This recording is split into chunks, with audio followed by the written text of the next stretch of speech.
Ang San Miguel Beer nga ba ay ready na rin na mag-offer ng malaking kontrata para dito sa soon-to-be free agent na si Chris Newsome. Alam natin na si Chris Newsome ay magiging free agent na at ang pangalan na ito ay madalas na uugnay dito sa Barangay Ginebra. Pero totoo nga ba ng SMB ay ready na rin na mag-offer dito kay Chris Newsome para makuha nila at malaking kontrata daw ang ibibigay. Sa ngayon kasi maliwanag na ang San Miguel ay nangangailangan ng panibagong point guard na makapagbibigay ng sabihin na natin mas bago at mas sabihin na rin natin na mas bata na kombinasyon para kay Coach Leo Austria. Kung totoo yung report, malaki-laki yung ino-offer ng SMB dito kay Newsome at kung siya mapupunta dito sa San Miguel, ibig niya sabihin hindi nila kinakailangan magbitaw ng ibang player. Kasi ito si Chris Newsome ay magiging unrestricted free agent na. So, pwede siyang lumipat dito sa SMB kahit na walang kapalit na player o draft pick. Pero syempre, sa bandang huli, hindi naman yung laki lang ng offer ang kailangan i-consider dyan. Kung hindi, kung pipiliin ba talaga ni Newsome na maglaro sa SMB. Dahil syempre, kung katulad nung kay Troy Rosario, malalaki rin yung nakuha niyang offer sa ibang team pero nagdesisyon siya sa Barangay Ginebra na maglaro. Kaya ganyan din siguro kay Chris Newsome. Yan ang aabangan natin kung mapupunta nga siya dito sa Barangay Ginebra.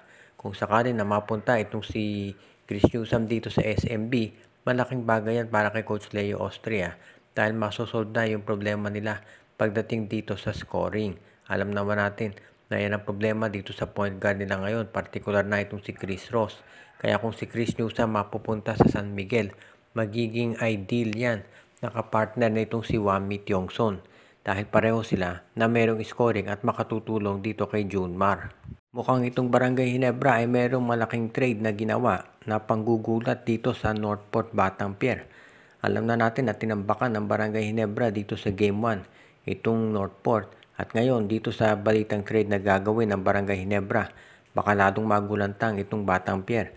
Ayon kasi dito sa mga insider sa kampo ng Ginebra, ang balak daw gawin ngayon ng Gene Kings ay kunin si Kenneth Taffin mula dito sa Phoenix Fuel Masters. So ibig niya sabihin madadagdagan pa ng scorer itong Barangay Ginebra. Nakita na nga natin na hirap na itong Northport Batangpier sa dami ng mga players na kinakailangan nilang bantayan dito sa Gene Kings. Kaya ngayon yan ang dahilan kung bakit itong Barangay Ginebra ay ready na raw na iporsige itong trade nila sa Phoenix Fuel Masters. Ang Phoenix ngayon ay nagre-rebuild at willing na sila na i-trade itong si Kenneth Taffin dito sa Barangay Ginebra. At kapag natuloy yan, magkakaroon ng mas maganda na resulta ito para dito sa Gene Kings. Dahil syempre, kung ang Barangay Ginebra, alam naman natin na malakas na talaga yan at mapupunta pa sa kanila ito si Kenneth Taffin, abay madadagdagan sila ng option pagdating dito sa wingman at scorer. Kaya yan ngayon ang magiging good news dito sa Barangay Ginebra kapag natuloy ang trade na ito.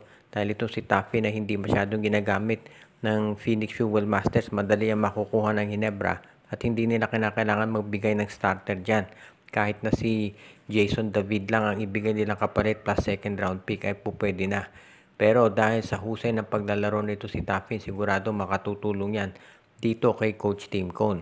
At sa ngayon, nagpapatuloy na raw yung pag-uusap ng kampo ni Coach Tim at yung kampo ni Coach Jamaic Jarin ng Phoenix para matuloy ang trade.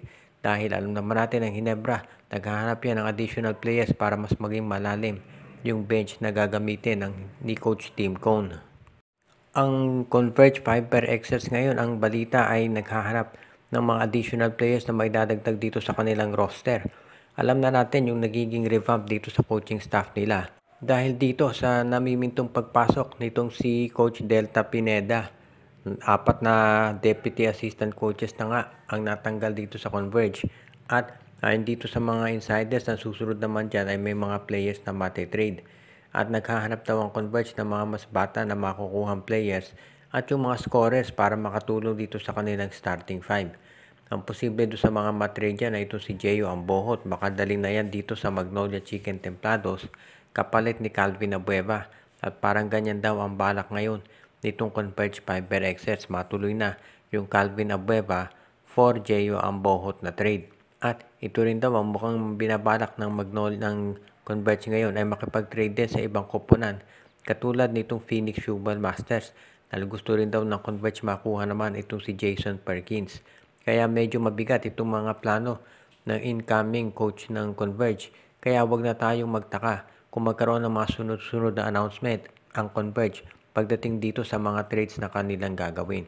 Kaya ito ngayon ang magiging, sabihin na nating, major move nitong Converge Fiber Xers para masiguro na sila ay makakuha ng mga players na kanilang kinakailangan. At pwede rin nating masabi na itong Converge Fiber Xers ngayon ay magkakaroon ng mas magandang lineup pagdating dito sa kanilang performance kapag sila ay merong mga players na nakuha na mas sabihin na natin mas bago. Kaya ngayon, itong lineup ng Converge Fiber Xers, huwag na tayong magulat kung magkaroon ng pagbabago at sabihin na rin natin na magkaroon ng major changes dito sa kanilang sitwasyon dahil alam naman natin na itong Converge ay magiging mas malakas kapag natuloy na itong mga transaction. Ang Magnolia Chicken Templados ngayon ay nakikipag-usap na raw dito sa Rain or Shine Elasto Painters para sa isang posibleng trade na gawin nila. At kabilang daw dun sa mga options na gagawin itong Magnolia Chicken Templados ay ang pagpalit ng kanilang mga bagong players. Alam na natin na mukhang gustong idagdag dito si Keith Datu ng Magnolia. Pero bukod dito sa pagkuha kay Keith Datu, baka meron pa raw na ibang pagbabago dyan. Baka pati coach daw palitan. Pero sa ngayon mukhang ang priority nitong Magnolia Chicken Templados ay kumuha ng mga bagong players na magagamit. Kabilang na nga itong si Keith Datu at itong si Adrian Noco mula dito sa Rain or Shine Elasto Painters. Ang magiging posibleng kapalit niyan ay itong si, base dito sa mga usap-usapan, hindi pa to final, ay baka si James Laput at itong si Jeric Balanza. So, kung straight up, parang James Laput for Keith Datu at Jeric Balanza for Adrian Noco. Yan daw yung pinag-aaralang mabuti ngayon ng management ng Magnolia. Kung sakasakali na magkasundo sila ni Coach Yeng Giao, magiging maayos na to para dito sa Magnolia Chicken Templados at sigurado na magiging sabihin na natin okay yung performance nila para dito. Kaya ngayon yan ang aabangan natin kung matutuloy nga itong trade na yan ng Magnolia at itong lineup ng Rain or Shine Elasto Painters. Pag nakuha na natin yung iba pang impormasyon, i-update natin ito. Pero sa ngayon, isa lang daw yan doon sa marami pang trades na gagawin nitong Magnolia Chicken Templados. At kapag natuloy itong trade na yan, makikita rin natin dito na magiging maganda resulta nito para dito sa Magnolia. Dahil siyempre, magkakaroon sila ng mas maganda at mas patangkad yung mga players na makukuha nila.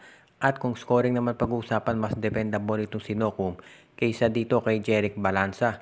Kaya magiging maganda to para kay Coach Chito. Shoutout kay Romeo Conchada, RG Bueno at Dalina family, Joshua Giray, Espejo at Rosales family, kay Alicia Garcia, Michael D, Enju, Dexter Domer, Jonel Alagon at Celino Valles family, Anthony Alon family, Katsakino Ducusin, Malyari Mascarinas, Dalmacio de Guzman, at sa iba pa natin na mga regular na taga-subaybay katulad ni Edwin Carmona Jr. at Ireneo Salangsang.